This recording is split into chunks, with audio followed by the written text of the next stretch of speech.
Buenas tardes, mi nombre es Ana Alonso Rodríguez Medo Gómez, soy del grupo de tercero F y yo les voy a hablar sobre el sistema de coordenadas. El sistema de coordenadas que utilizamos uno más números para determinar únicamente la posición de un punto objeto geométrico. También un sistema de coordenadas esféricas es suficiente con establecer los valores de latitud y longitud en un sistema de coordenadas cartesianas. El origen es el punto en que los ejes del sistema se separan. Esto nos puede servir para nuestra vida personal y cotidiana.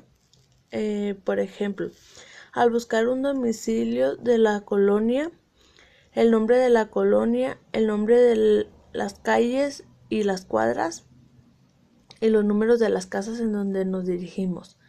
Es decir, la dirección es un punto dentro de un sistema de referencia. Eso sería todo. Jorge Michel Ramos de Santos, les voy a hablar de la distancia entre dos puntos para el ordinario de matemáticas. La distancia entre dos puntos. Es importante la aplicación y la gran importancia de conocer este concepto debido a que se pueden ocupar para diversas tareas en la vida cotidiana. En el plano cartesiano se usa como un sistema de referencia para localizar puntos entre un plano. Otra de las utilidades de dominar los conceptos sobre el plano cartesiano radica a partir de la ubicación de coordenadas de dos puntos. Es posible calcular la distancia entre ellos. Cuando los puntos se encuentran ubicados sobre el eje X de las abscisas o en una recta paralela a este eje, la distancia entre dos puntos corresponde al valor absoluto de la diferencia de sus abscisas, x2 menos x1. Cuando el punto se encuentra ubicado sobre el eje y de las y de las ordenadas o en una recta paralela a este eje,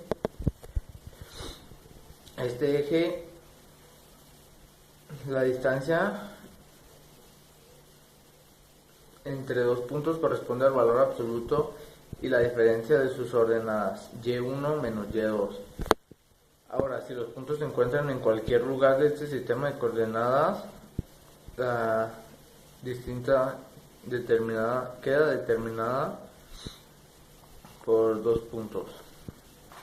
Los puntos, la distancia entre dos puntos en la vida cotidiana son bastante importantes, ya que nos puede ayudar como para conocer medidas de un lote en venta. Es muy útil para saber las medidas de dicho lote y el gasto para crearlo.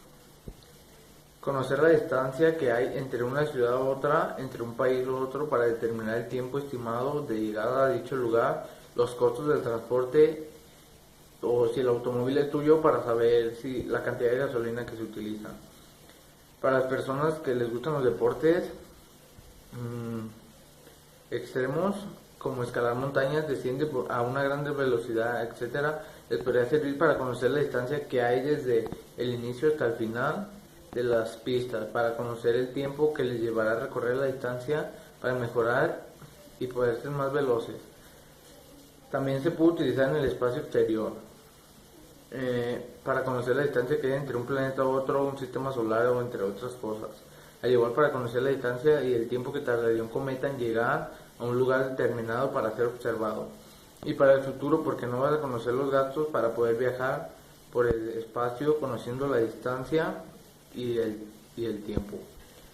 Esto es lo más importante para conocer la distancia entre dos puntos, por eso es importante saber sobre ese tema y en eso nos ayuda en la vida cotidiana.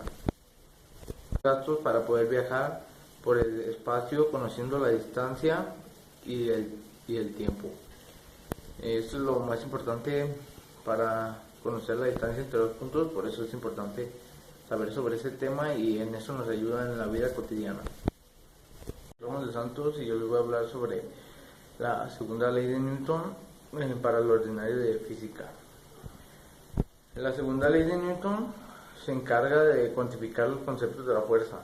Nos dice que la fuerza neta aplicada sobre un cuerpo es proporcional a la aceleración de que adquiere dicho cuerpo. La constante manera que podemos expresar la relación de la siguiente manera: fuerza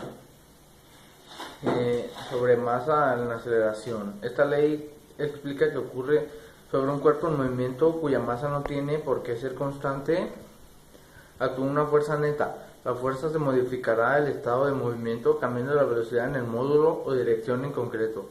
Los cambios experimentados en la cantidad de movimientos de un cuerpo son proporcionales a la fuerza motriz. Se desarrolla de esta. Esto es la fuerza, son las causas que producen la aceleración en los cuerpos.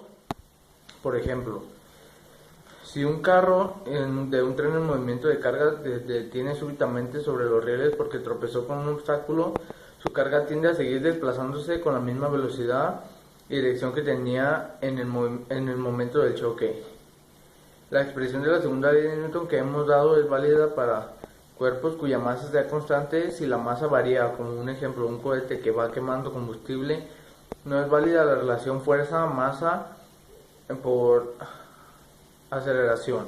Vamos a generalizar la segunda ley de Newton para que incluya el caso de sistemas en los que puede variar la masa. Vamos primero a definir la magnitud física. Esta magnitud física es la cantidad de movimiento que se expresa por la letra P, que se define como el productor de la masa de un cuerpo por su velocidad. Es decir, la cantidad de movimiento también se conoce como el momento lineal. Es una magnitud vectorial y el sistema internacional se mide en kilogramos metros masa por segundo. En términos de esta magnitud física, la segunda ley de Newton se expresa de la siguiente manera: la fuerza que actúa sobre un cuerpo es igual a la variación temporal de la cantidad de movimiento de dicho cuerpo a seguir.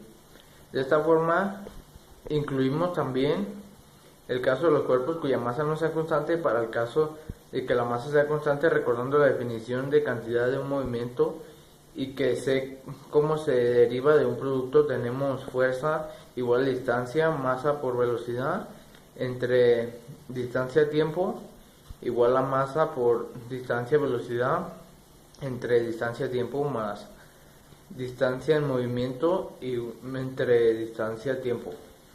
Como la masa es constante, y recordemos la definición de aceleración que nos queda: fuerza igual a masa aceleración. Otra consecuencia de expresar la segunda ley de Newton usando la cantidad de movimiento es lo que se conoce el principio de la conservación de la cantidad de movimiento. De eso es lo que nos explica la ley de Newton. Entre distancia-tiempo. Como la masa es constante, y recordemos la definición de aceleración que nos queda: fuerza igual a masa aceleración. Otra consecuencia de expresar la segunda ley de Newton usando la cantidad de movimiento es lo que se conoce el principio de la conservación de la cantidad de movimiento. De eso es lo que nos explica la ley de Newton.